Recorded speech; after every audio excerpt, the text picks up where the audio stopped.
40,355 homes were foreclosed on in the United States in May 2026. That is a 14% increase in home foreclosures in May 2026, higher than May 2025. There has been about 210,000 home foreclosures this year in January through May so far. People are having a problem paying their mortgage.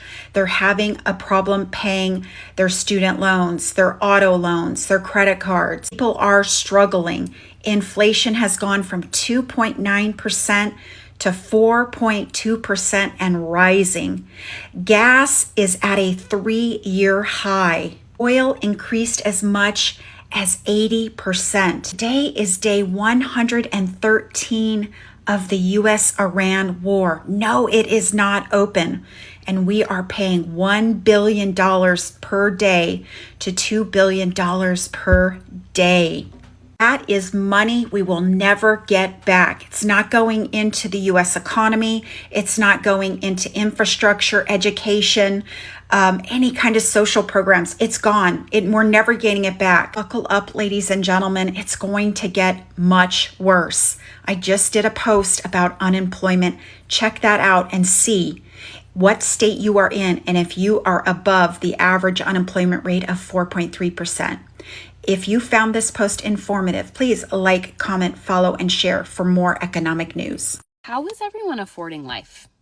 Oh, the majority of us aren't. But you're not alone. I'm not alone. There's millions of us. I mean, the numbers prove it. 64% of people are living paycheck to paycheck. Credit card debt is at an all-time high, over $1.2 trillion. And half of these people can't even afford to pay their balance at the end of the month. And that's not even including the $100 billion spent on the buy now, pay later folks. We're at a 6-year high in terms of foreclosures. And on top of all this, we had record layoffs last year. Negative job growth in most months. We are experiencing one of the worst economies we've experienced in a very long time. I mean, what we've done is we haven't taken a vacation in 2 years. We eat out once every 2 months. Like, we literally don't do anything that costs money. DoorDash, Uber, haven't done that in a year. And it's still not enough when you have every single bill is increasing significantly. Like gas, electricity for our home is up like 20% year over year. Gas for our cars almost double. Health insurance up hundreds. Daycare up hundreds year over year. So all the cutting we did by not going out to eat and not traveling just goes right back into all the bills that we have to pay. Unless we want to rack up more credit card debt, most of us are screwed. Hey YouTube, lately people online have been talking about how everyday life in America just feels different, where things that used to feel normal like grabbing food, shopping, or paying for basic needs suddenly feel way more expensive than they should. In this video, we're looking at some of the conversations people have been having about rising costs, the struggles of keeping up, and why so many people feel like their money isn't going as far as it used to. Because the biggest change people are noticing isn't just that prices are higher, it's that the idea of living a comfortable and stable life feels like it's becoming harder to reach for a lot of Americans. So in this housing market, the expectation is you have a 1-bedroom apartment and roommates, or maybe a 2-bedroom apartment and 4 or 3 roommates. Living alone in a studio apartment is a luxury. Living alone in a space the size of a bedroom is a luxury. This is a warped system. This is greed, and profit is the only thing that seems to matter in this housing market.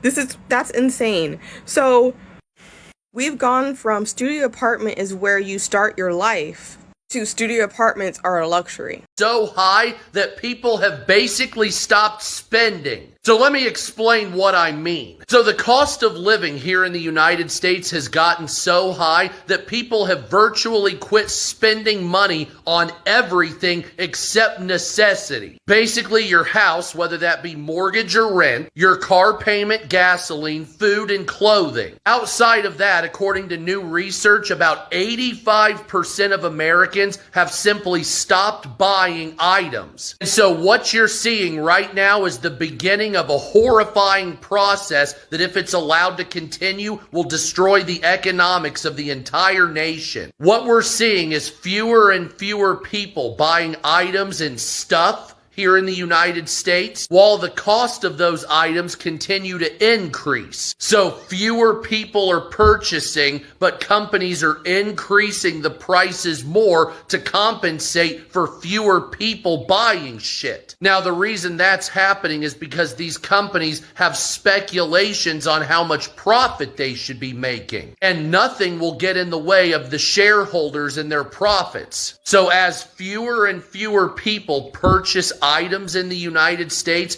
the cost will incrementally start to go up because these companies are compensating for potential lost profit, to the point where eventually everybody under the wealthy class will be priced out of purchasing anything in your own nation. Much like what happened in Venezuela, but a slow-moving catastrophe here in the United States. On top of that, a lot of people were talking about a tech bubble bursting. We're also getting word that the very wealthy want to continue to pump more money into a bubble that's supposed to burst, trying to stop the bubble from bursting. And so as of right now, here in the United States, our economic system for basically 75% of the population is totally fucked. And if this continues, only the A lot of people are starting to notice something strange about everyday spending, and it's not always the huge purchases that bother them the most. It's the small things that used to feel completely normal suddenly making people stop and think twice. Going out for food, grabbing something quick after work, or buying a few things from the store shouldn't feel like a major financial decision, but for a lot of people, that's becoming the reality. A purchase that used to feel easy, a purchase that used to be an easy yes, now turns into someone checking their bank account, adding up the cost, and wondering if it's even worth it. That's why seeing something like a simple meal or a regular shopping trip become surprisingly expensive hits people differently. It's not because people expect everything to stay the same forever, but because the small comforts that made life feel enjoyable are starting to disappear. A lot of people remember when they could spend a little money without feeling like they're making a mistake. Now, even small choices can feel like they're coming with consequences. And when those small expenses keep adding up every week, it creates this feeling that your money is constantly leaving faster than you can replace it. That's a frustrating position to be in, especially for people who are working hard and trying to be responsible with their finances. Because the problem isn't always buying unnecessary things or making bad decisions. Sometimes people are just noticing that the same amount of money doesn't create as much experience as they used to. Even businesses that were known to be affordable are becoming places where people question the price before they even go. That says a lot about how people's expectations have changed around spending. The hardest part is that these changes happen slowly, so people don't always notice them right away. Then one day they look back and realize that things they used to do without thinking now require planning. And when enough people start feeling that pressure in their own lives, it creates a conversation about whether the way people live is actually becoming harder to maintain. Because for many Americans, the biggest frustration isn't just paying more, it's feeling like they're putting in the same effort but getting less freedom out of it. McDonald's executives have been on TV all week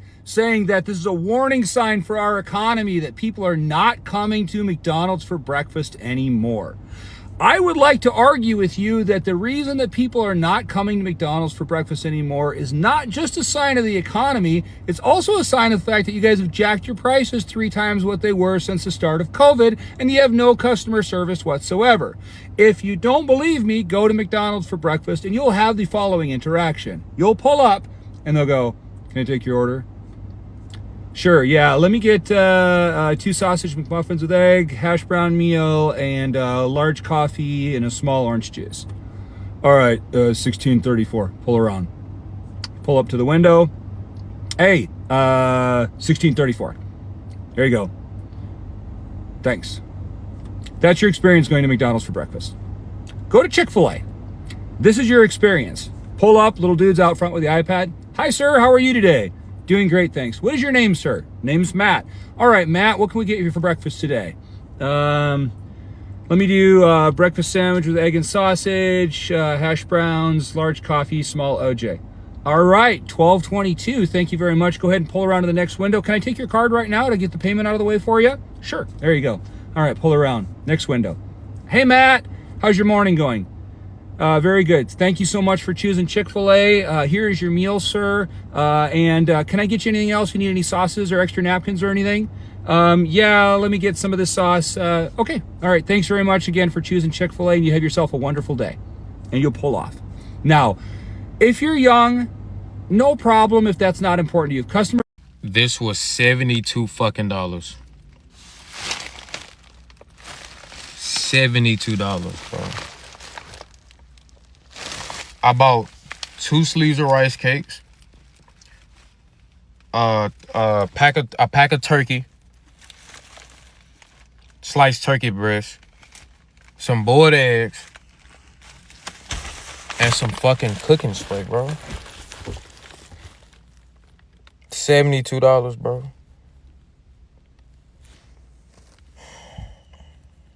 Now, if I eat McDonald's, For a lot of people, the bigger concern isn't just what they can actually afford today, but what their future is supposed to look like. For years, many people grew up hearing that if you worked hard, got a stable job, and saved your money, you could eventually build a comfortable life. But now, a lot of people are questioning what that path actually looks like anymore. Things like owning a home, living in a decent apartment, or having enough money to support a family are starting to feel much harder to reach. And that creates a frustrating feeling because these aren't unrealistic goals people are asking for. They're basic things that many people expected would be possible if they put in effort. Housing is probably one of the biggest examples of this change because having a place to live has always been one of the biggest signs of stability. But when even a small apartment can feel like a major expense, it changes how people think about their future. A lot of younger people are watching older generations talk about milestones that seem much more difficult to achieve today. They see people buying homes, starting families, and becoming financially comfortable, but they also see how different the conditions are now. That doesn't mean every previous generation had an easy life, because every generation has its own struggles. But the numbers and the experiences people are sharing show that many people feel like the starting point has moved further away. Someone can be working full-time, making responsible choices, and still feel like they're constantly trying to catch up. And that feeling can be exhausting, because it makes people wonder how much harder they have to work just to reach the same level of security. The reason this conversation has become so common is because people aren't just talking about wanting more luxury or comfort. They're talking about wanting a realistic chance at building a normal life. When basic goals start feeling unreachable, it changes how people view the future and what they believe is possible for themselves. And that's why so many people feel like something has shifted, because the idea of something being okay seems different than it used to. People aren't just worried about one expensive bill or one bad month. They're looking at the bigger picture and wondering why the life they were told to work towards feels farther away than ever.